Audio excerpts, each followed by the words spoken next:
I stopped seeing repetitive questions as just repetition, and I started to see them as meaningful signals. Because when somebody asks you the same question again and again and again, it's so easy just to focus on the question itself. But what if the question isn't actually the important thing? If I only hear the repeated question, or you do, your instinct is to keep answering it. And of course, eventually that's going to become incredibly frustrating. So stop focusing on the question.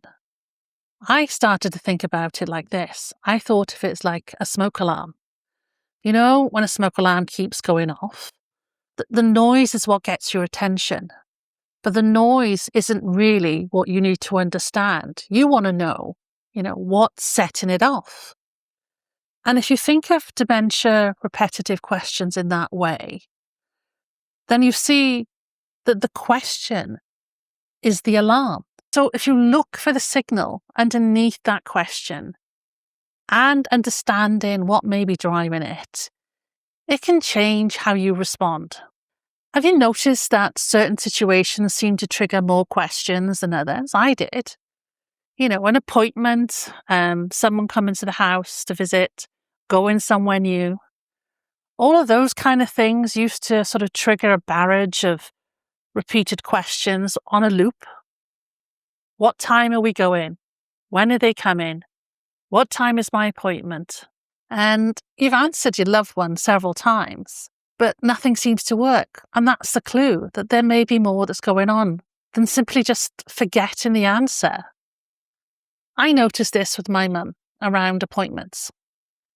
If I told her in advance that she had a doctor's appointment, she'd start to worry, and then she'd start repeatedly asking me, what time is the doctor's appointment? What time is the doctor's appointment? And it would have been easy, to think that this is simply the fact that she couldn't remember. But I know that there was another level. There was anxiety there. Maybe she was anxious about going to the doctor. Maybe she was worried about, forgetting that she had the appointment and missing the appointment. Or it could have been something a little bit deeper. And that's where I think you need to think about the nature of it. It's not your average appointment when you're living with dementia. It could mean you could be hearing news that your dementia has progressed. It could mean that you have changes to medication that need to be done. It could mean talking to another professional. It could mean so many things that can cause a level of anxiety and wonder what they're going to say to you. And I know for my own mum, one of her biggest fears, it was going into a care home. So I can imagine that seeing the doctors or other professionals could have easily triggered that anxiety and increased her fears. And I saw over time was that knowing that the appointment was coming seemed to create stress and anxiety. And the repeated question was a signal of that to me. And that's where you can use that to change how you respond. If I'd only focused on the question, I could have kept answering it. It's 2:00. It's, tomorrow at 2:00. And if I thought forgetting the time was the only problem, then I could have used something like a note with all that information on there. But if I can see, like I did, or if you can see like I did, that the question is being driven by anxiety about the appointment itself, putting Dr. 2 p.m. on a notice board could mean repeatedly reminding your loved one about something they're already anxious about. Sometimes giving someone more information isn't what reduces the anxiety. If it's a memory issue, a reminder might help. But if it's anxiety, that same reminder could bring all that worry back. Of course, sometimes it is memory. If the person you're caring for has a type of dementia where memory loss is affected, like Alzheimer's, then the person may simply be unable to remember asking you the question or retain the information of the answer that you've given them. For you, it's I've answered this 5 times already. So you're experiencing the repetition. But they they may be experiencing it for the first time. For them, there may be no 5 times. There's just this one question right now. And I think that's worth remembering, because that can help you when your patience is wearing thin.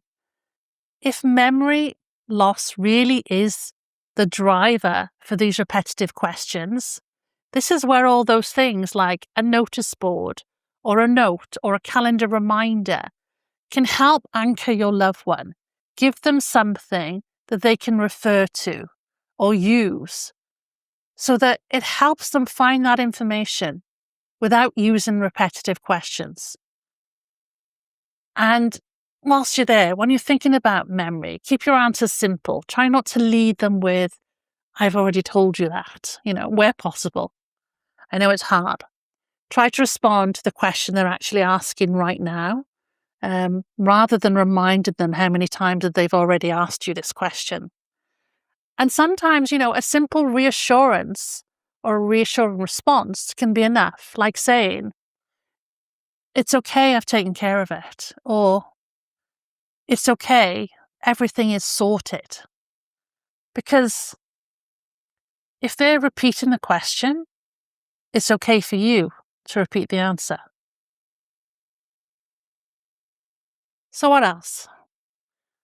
It got me wondering about, what if sometimes it isn't only about getting an answer? Could asking the question itself be doing something for your loved one? Bear with me. You've heard this, I'm sure. The repetitive question mean that you need to give some kind of reassurance, and that's a valid signal, totally valid signal.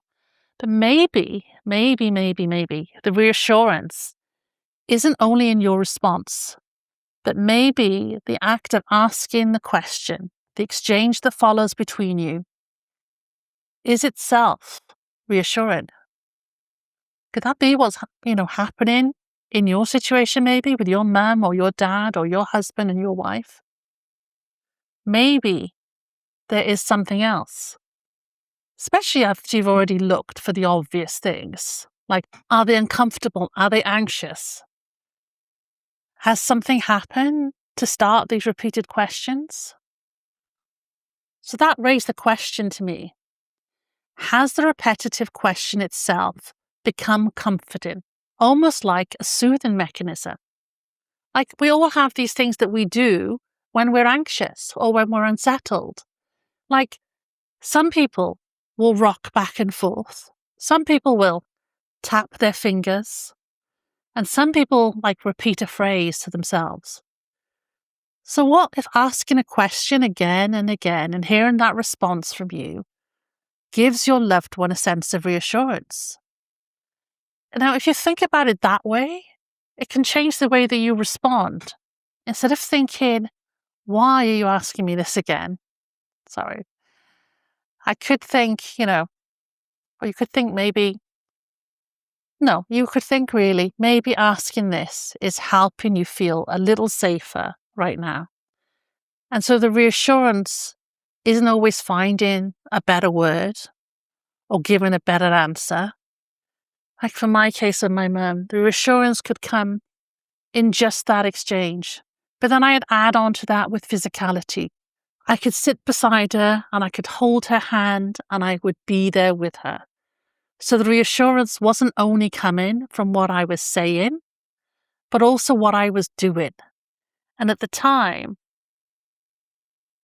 that was enough to settle her and to break her repetitive loop. And there's so many other possibilities, to stop seeing repetitive dementia questions as just repetition and really start to look for meaningful signals.